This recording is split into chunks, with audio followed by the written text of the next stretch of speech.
Всем привет, с вами Mailstorm и вы смотрите Dataskop.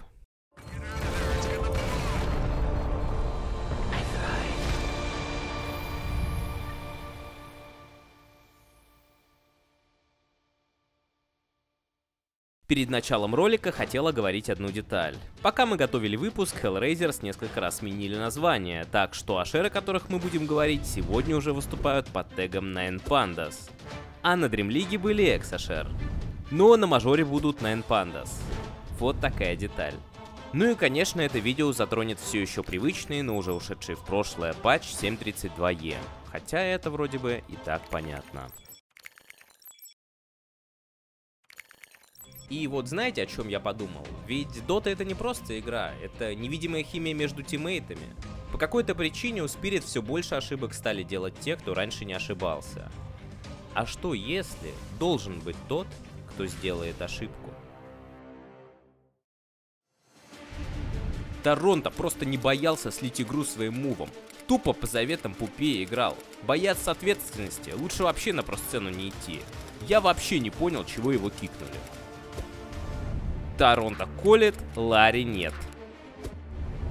Торонто был изюминкой Spirit, без него они как без души. Кто тоже согласен с тем, чтобы Ларрел сел на позицию 5 в Bad Boom? У него ведь все равно саппорт мышления, а Торонто вернулся на позицию 2 в Spirit. Мне кажется, это идеальное решение для обоих команд. Саня эмоционально и ментально очень силен. Так и создается крепкая вера в себя, когда твой мидер после очередной ошибки в одиночку летит навстречу всей команде противников. Без Торонто решительности точно не хватает. Как же Торонто торговал лицом. Вот он был ярким мидером, столько эмоций от его игр. Хоть и пересел на позицию 5, тем не менее хочется вновь увидеть его на миду. Вы во многом, хоть и не во всем, правы. Торонто был не просто мидером, он являлся важнейшим звеном команды. Помогал раскрываться тиммейтам, выводил соперника из равновесия и совершал порой безрассудные, но очень нужные мувы. Кроме того, был отличным стратегом. Ведь именно Саня предложил отдать Тиника LGD в решающей карте гранд-финала, освободив тем самым Магнуса для коллапса. А когда команда начала сомневаться, настоял на своем решении, умело его аргументировав. Нет, мне это не нравится, парни. Смотрите, у них Магнус суперсильный герой, а у нас нет альтернативы сильной. А мы вот так вот Тини и Магнус размениваем. А если, парни, мы оставим и Тини и Магнус? Они возьмут Тини, а мы Магнус. Нас это ни разу не устраивает. Магнуса будет в нормальной линии. Парни, сколько Тини проиграл? Да, но их Тини ни разу не проиграл. Их Тини не проиграл ни разу, Сань. Никому не проигрывали до этой серии. И все же тот состав Spirit изжил себя. По сути, это произошло в 2022 году, но во время Readmasters игрокам и менеджменту хватило стойкости и силы воли собраться для финального рывка. Команда вернула свою силу, чего хватило не только для второго места в Рияде, но и для победы на Арлингтонском мажоре. Однако надолго второго дыхания не хватило. Резервная батарея, питавшая мораль пятерки, также села, и после закономерной неудачи на Инте последовали перемены. По сути, менеджмент драконов был поставлен перед нелегким выбором, кого сохранить в составе, а кого заменить. Варианта оставить все как есть уже не было, о чем Spirit рассказали в видео, приуроченном к решафлу. Какое-то было ощущение, что скорее бы все это закончилось. Просто вот, поскорее бы все это закончилось. Турнир и все остальное, чтобы он закончился, да, и как говорится, в новую жизнь. Решение было принято. Мидер покинул коллектив. Какие еще опции были у организации, мы не знаем и вряд ли узнаем. Так вышло, что своим прошлым скопом я будто раскритиковал этот кик и примкнул к толпе критиков, которых хватает. Особенно учитывая фразу Корбана о том, что Торонто был лучшим в составе на сингапурском Инте. В действительности никто не знает, какое из решений являлось лучшим, но абсолютно убежден, что пытаться сохранить состав было бы худшим, так как игроки перегорели и уже сами хотели перемен. И все же в прошлом видео я обрушил шквал негатива на команду, что не свойственно данной рубрике, и не вполне смог раскрыть тему. Сегодня мне хотелось бы дополнить самого себя. После Инта мидером драконов стал Денис Сигитов. Все мы это знаем, но пришел Ларри в команду не из пустоты, а уже показав себя в Bad Boom. Даже учитывая невнятное выступление последних на Инте, он смотрелся в составе с Дахаком и Санейко очень неплохо, и в теории мог даже сходу усилить драконов. Но все оказалось не так просто. Попав в Спирит, новый мидер резко потерялся и первые пару месяцев демонстрировал крайне неуверенную игру. А от его феерических выступлений в прошлом не осталось и следа. Объяснить это достаточно просто. Пока в ББ Санейка и Дахак воевали за бразды правления, Ларл стал тем человеком, на которого по сути велась вся игра. Этому способствовал и активный плейстайл Никиты Кузьмина с его визажами, бестмастерами, бэтрайдерами, а также фурионом. То есть плеймейкером был игрок первой позиции, в то время как мидер являлся основным фармером и ударной силой. И так играют многие команды, но только не Спирит. В Спирит все ресурсы достаются Етора, которому стараются создать комфортные условия, начиная с драфта, заканчивая построением тимфайтов. А задачей героя на центральном коридоре становится самоотверженная, активная атакующая дота.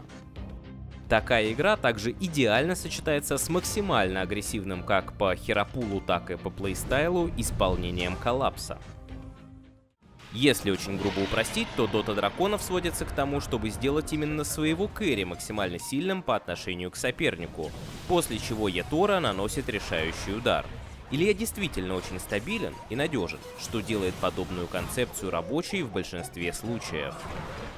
В подтверждении своих слов приведу сухую статистику. На Инте, выступая за ББ, Ларл закончил 47% игр с наивысшим нетворсом в команде. Это очень много. Для сравнения, в Спирит на турнире Xmas Show у него же этот процент составил всего 4. Лишь в одной из 22 карт Денис перефармил Етора. К тому же, если разница в общей ценности в ББ была небольшой, то в Драконах разрыв был просто колоссальным. Именно с этой схемой у Ларла и возникла проблема. Он отлично реализовывал свой фарм, но качать карту и наводить на ней движуху у Дениса получалось крайне печально. Поэтому он просто долбил лес на тине в концовке первого онлайн-турнира Драконов.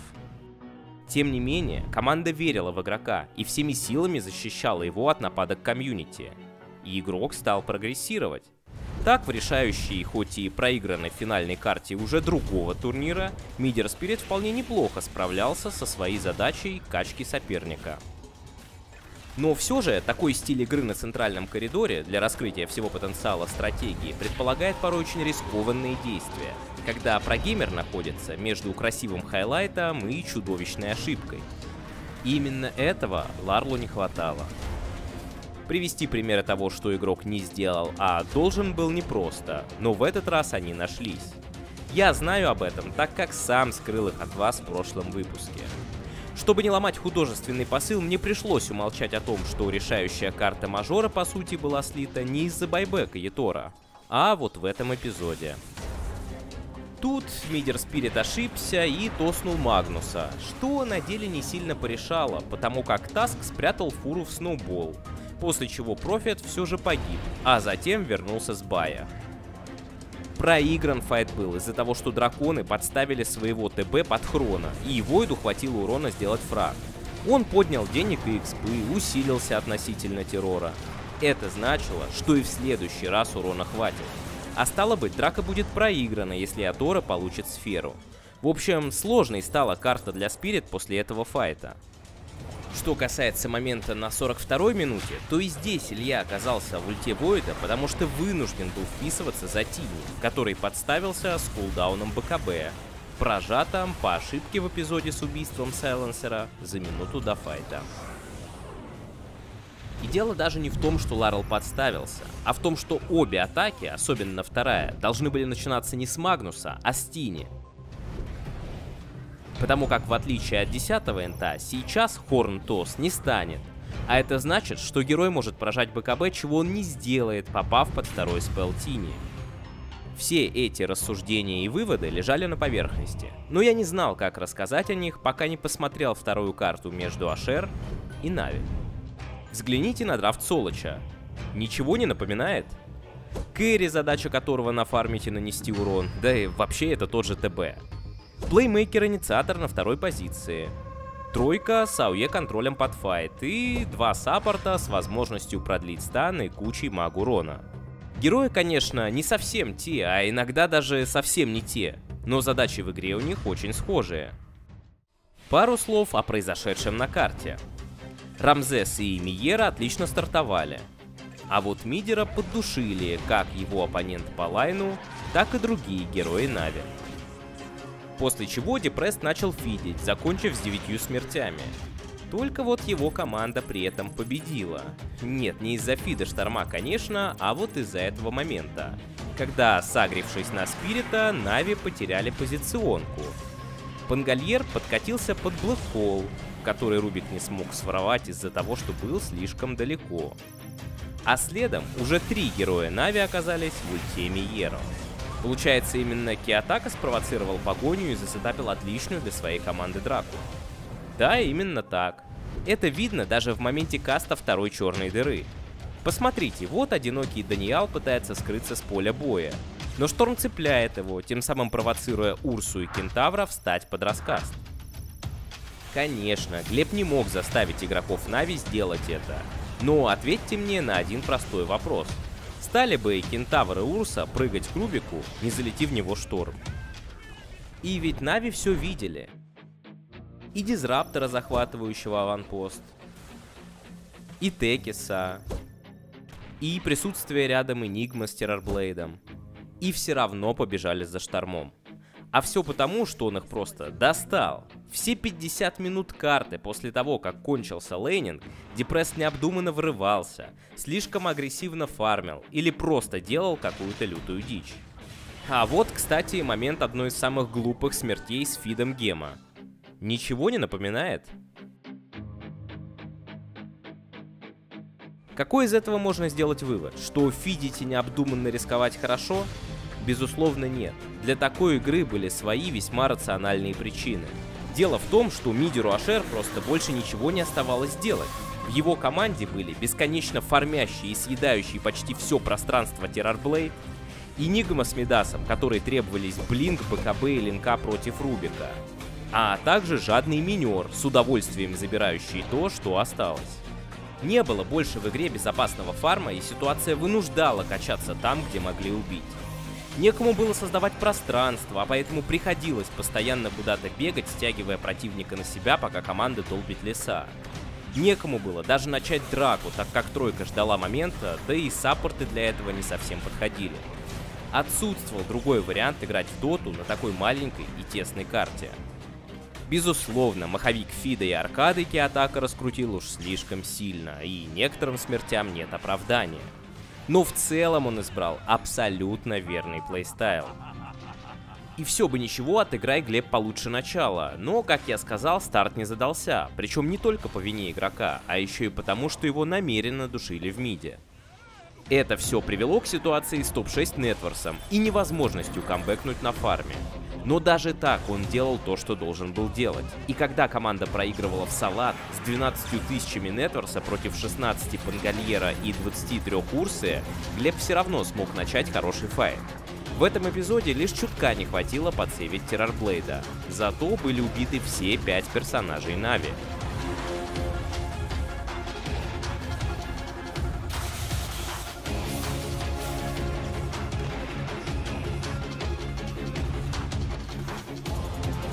На БКБ, кстати, денег не хватало, так что ошибаться было вообще нельзя. Зато Киотака купил Аганим, реализованный примерно вот так.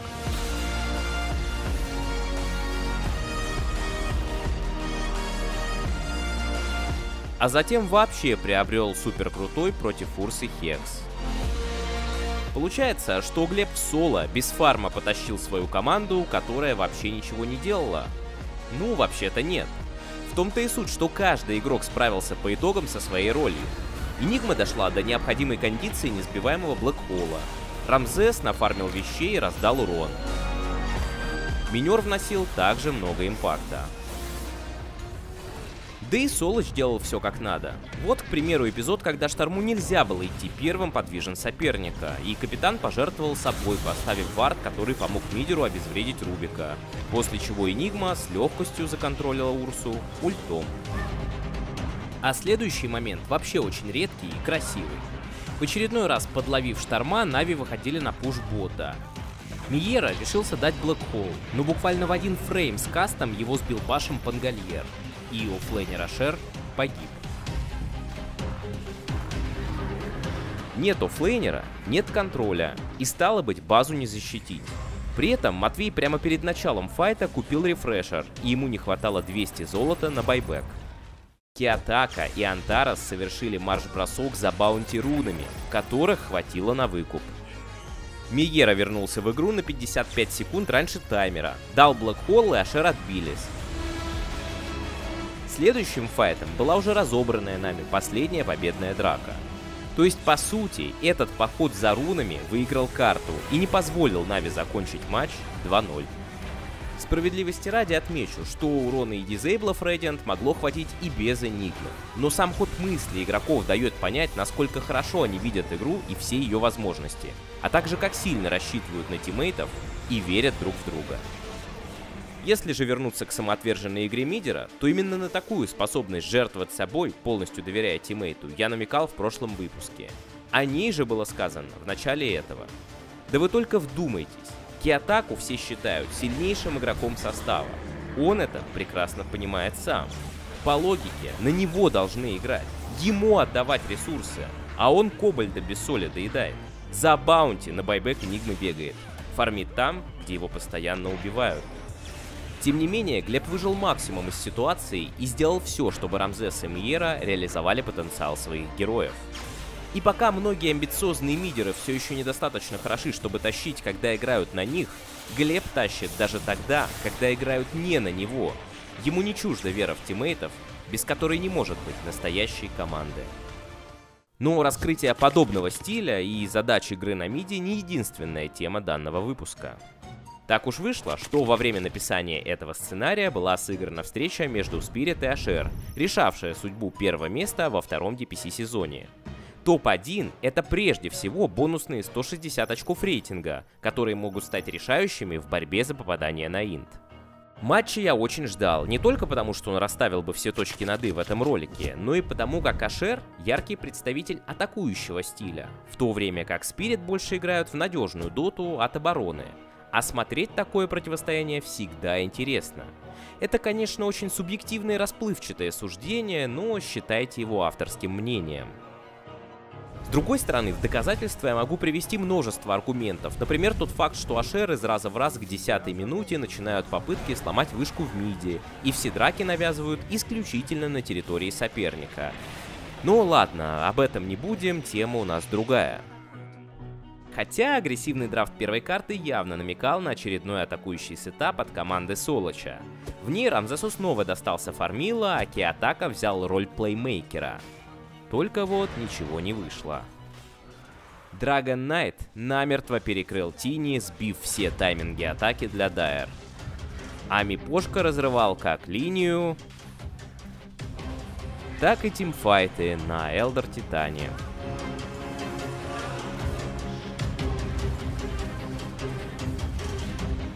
Когда Ашер все же дошли до рампы соперника, Еторы был слишком большим, да еще и с Аегисом.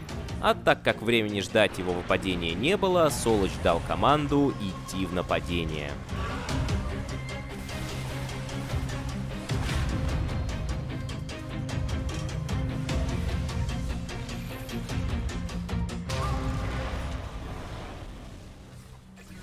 Так, интрига, смертельно раненная после первых мгновений лейнинга, окончательно умерла на 20-й минуте. А уже на 33-й вовсе было написано ГГ.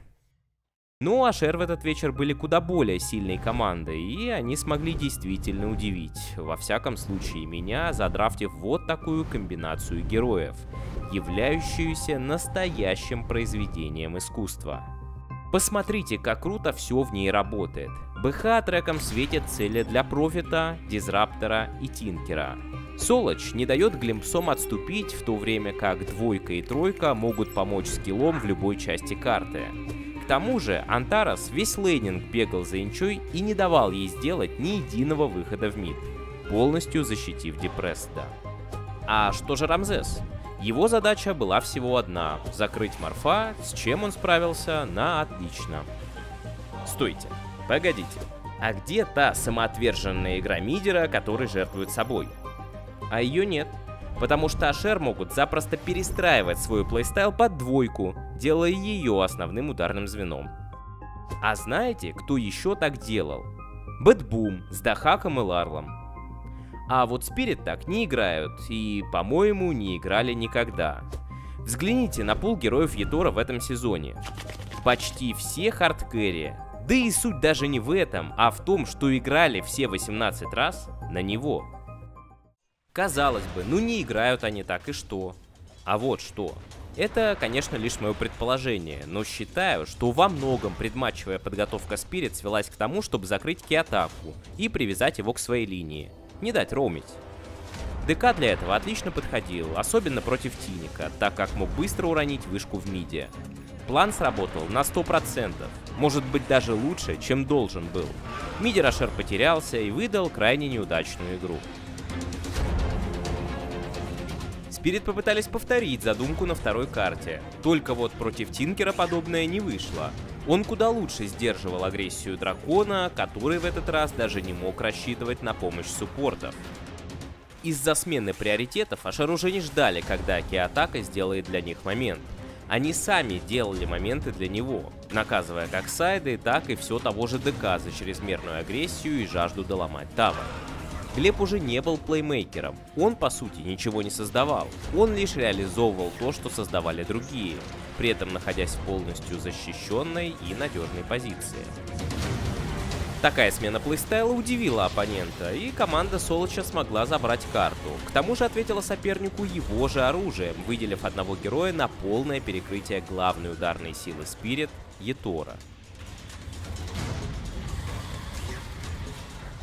А на третьей Hellraisers вообще сами взяли ДК, с которым играют на различных позициях. В тот раз его отдали Рамзесу, а Киотака сел на Исефа. Только вот тут уже никто из них ни на кого не играл.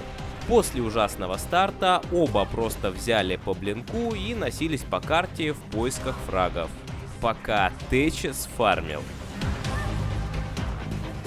Кстати, именно Антарес засетапил решающий момент матча, когда поймал на грубой ошибке Мипошку и Коллапса.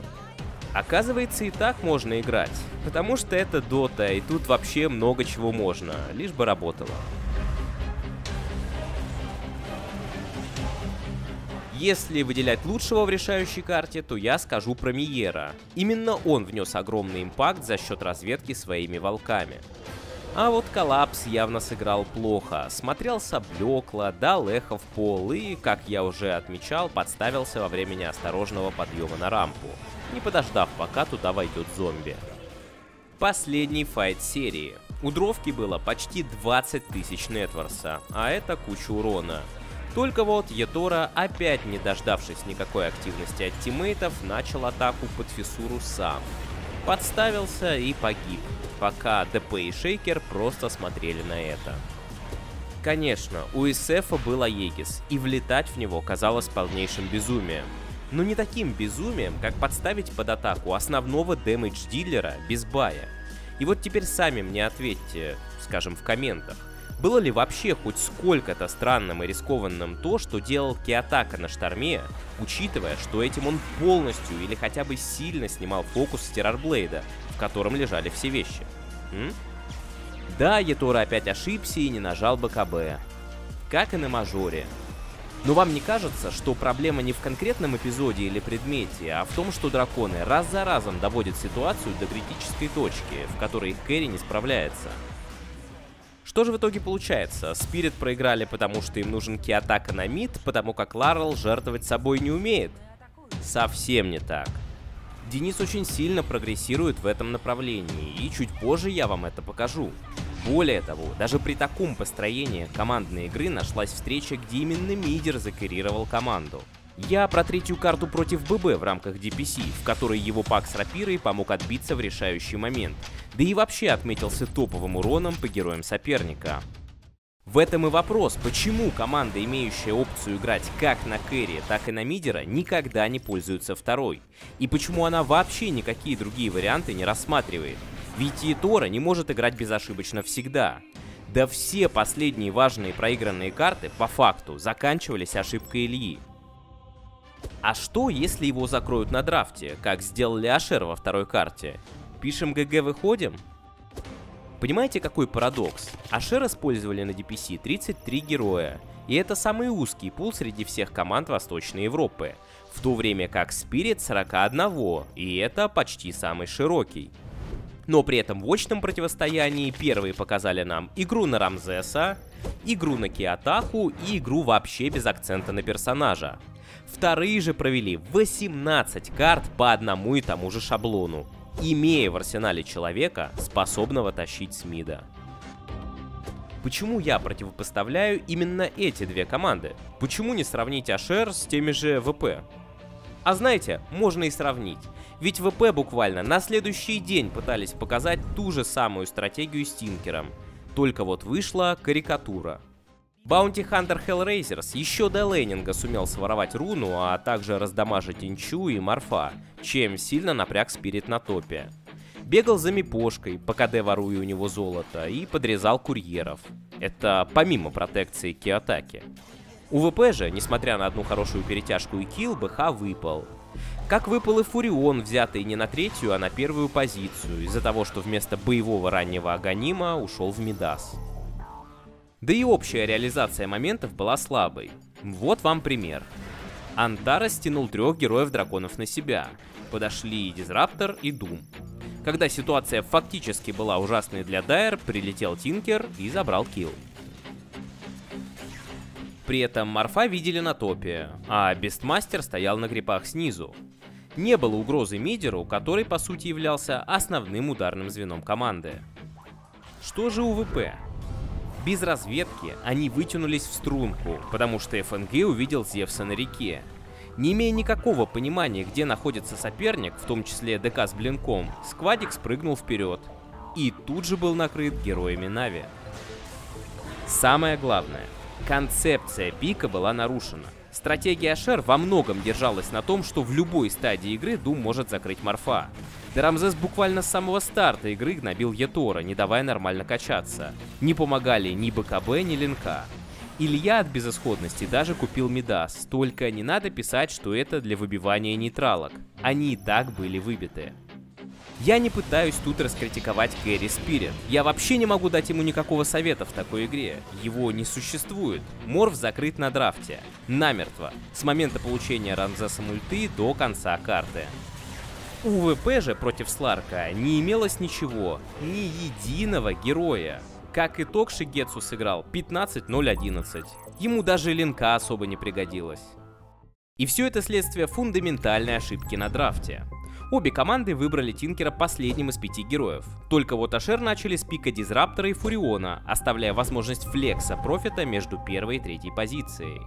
Мишки же сразу захапали к проповеднику Биста, залочив себе возможности перестановок.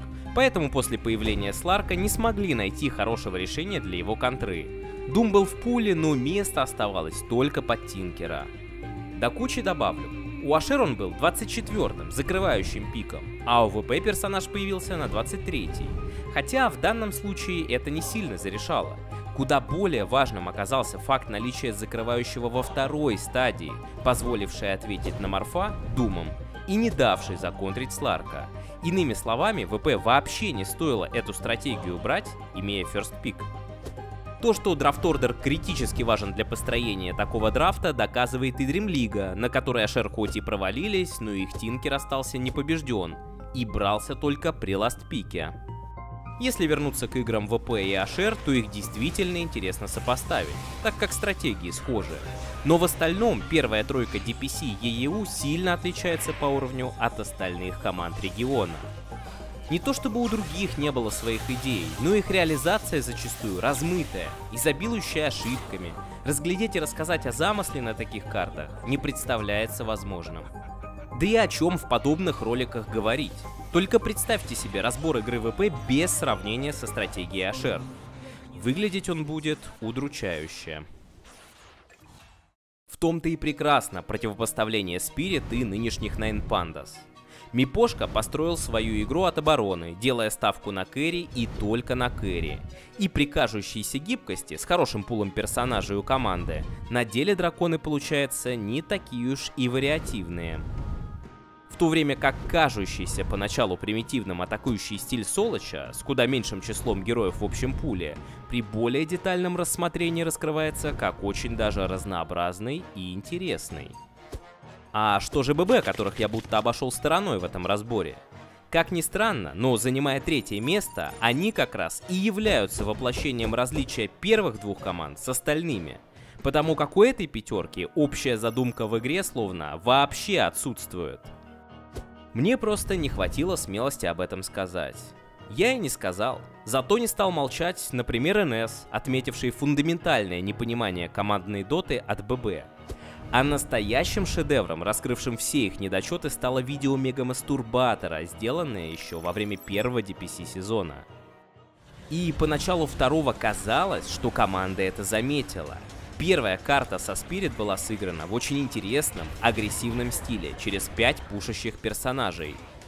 Но после неудачи на второй, Сейф и Ко вернулись к истокам. Был пикнут драфт, в котором Нага и Лишрак, имея огромный перевес, фармили, пока в лейте их не переехала дровка Ядора.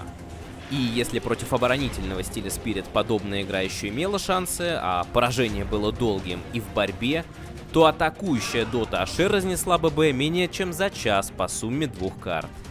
У них проблемы возникали и с OneMove, и с Гидрой, и даже с Darkseid. Так что мне ничего не остается, кроме как согласиться с тем, что коллеги были правы. А ББ нужно срочно выкарабкиваться из данной ситуации, потому как к мажору ее вполне можно изменить. Особенно учитывая, что даже с такой игрой их подбор исполнителей позволил забраться в топ-3. Получается, что же, индивидуальный уровень не так уж много значит? Безусловно, он имеет значение, но существует предел, выше которого в современной доте импакт от прироста скилла практически равен нулю. Так, отличная команда из 4-5 КММР игроков никогда не войдет в топ мира. Куда лучше будет выступать сборная суперзвезд, действующая разобщенно. Но ее результат почти всегда уступит слаженной пятерке из игроков хорошего, пусть и не высшего уровня. Конечно, при прочих равных лучшие игроки окажутся сильнее. И в идеале команда должна выглядеть вот так. Но это уже утопия, или OG 18-19 годов.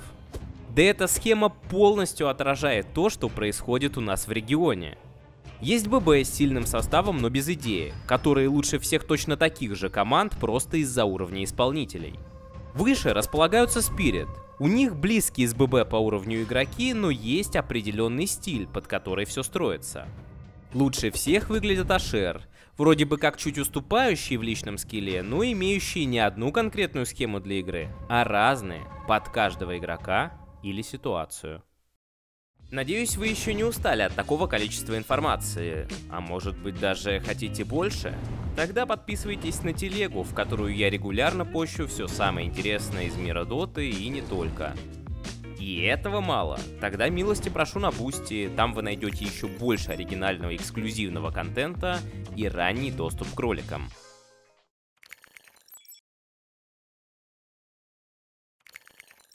Вишенкой на торте всего сказанного выше стала Дримлига, где обе команды из Восточной Европы сыграли ужасно. Только вот причины этих ужасно совсем разные. Начнем со Spirit, которых уже все давно раскусили.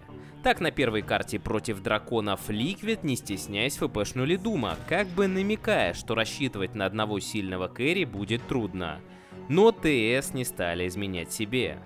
Как итог, Террорблейд восседал на вершине таблицы нетворсов, обгоняя ближайшего тиммейта почти в 2 раза. Мипошка почти всю игру сейвил его как мог, и это в большинстве случаев работало. Но даже так ТБ не вывозил, а в финальном файте до кучи Ятора заюзал Сандер в коллапса на Кентавре, сняв ему почти 3000 хп, чем подписал приговор своей команде. На второй жидкие также не скрывали своего плана задушить Илью и воткнули против него на линию котла. Но тот с задачей не справился, и драконы победили. Апогеем веры в Ятора стала игра против одной из слабейших команд группы Энигмы, когда ему ферстпикнули антимага. Закончилось это провалом, который явно намекал, что доводить до абсурда ставку на кэрри не стоило. Из-за этого поражения команда попала в переигровки, в которых OG противопоставили Урсе Спирит МК, Веника и Дума. Как Oracle не старался, но Медведю было слишком трудно играть в таком драфте. Последовало закономерное поражение. На этом мы подошли к решающей встрече против Beast Coast. Карта вышла шикарная, и ее бы разобрать отдельно, но знаете, чем она закончилась? Может быть, вы думаете, что после ряда непрожатых БКБ в решающий момент будет что-то другое? Что ж, вы правы. В этот раз оно было выложено в рюкзак, прямо во время финалки. По моему мнению, Кэрри Спирит уже просто не выдерживает давления, которое оказывает на него игра. Да и каждый соперник полностью старается перекрыть именно Етора. Но команда с этим ничего сделать не может, так как по-другому действовать просто не умеет. Им бы сменить приоритеты и хоть иногда действовать через мидера. Кстати, а что там Ларл? Как его успехи? На 38-й минуте битвы против Beast Coast Спирит проиграли важнейшую драку, после которой перуанцы дожили до очень сильных айтемов и левелов. К примеру, Бэтрайдеру времени хватило, чтобы в следующем замесе чуть ли не в соло потащить катку.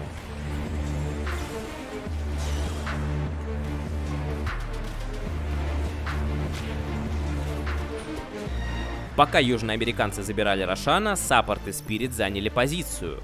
Шейкер также был на подходе. Нужно было ворваться в Рошпит и своровать Аегис. Возможно, это даже привело бы к победе драконов. И Денис ворвался. Попытка оказалась неудачной, но важно другое. Он не остался стоять, а рискнул. Да, это всего лишь один эпизод из часовой игры. Но ведь данный прыжок и есть то, чего Ларлу не хватало буквально за месяц до Дримлиги.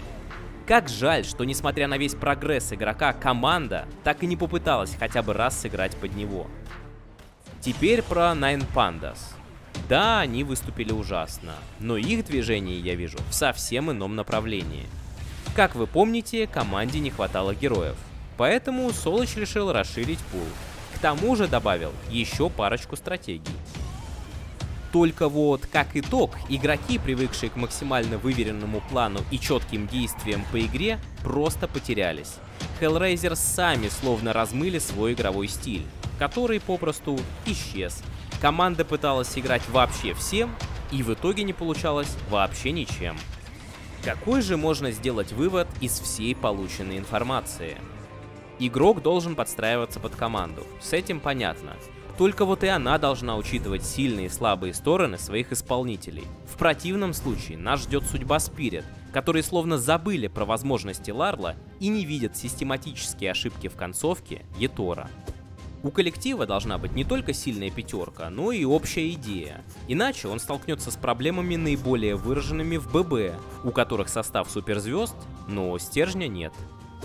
Нужен хороший запас стратегий и героев, но больше не всегда значит лучше. Не стоит быть человеком, отрабатывающим 10 тысяч раз всего один удар, но и не стоит быть тем, кто пытается освоить все удары.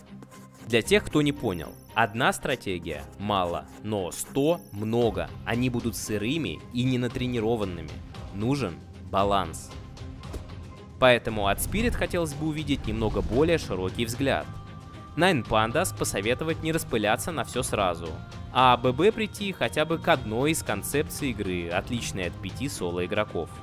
Ведь если так посмотреть, то каждая из этих команд может бороться за самые высокие места на международных турнирах, но только при условии, что ошибки будут исправлены. В противном случае ничего не изменится. Будет круто, если мы успеем сделать выпуск до мажора, но, скорее всего, когда он выйдет, в доте будет уже новый патч, и командам многое придется делать заново, а игра может измениться совершенно непонятным образом. Преимущество же получат те, кто быстрее адаптируется к новым принципам меты.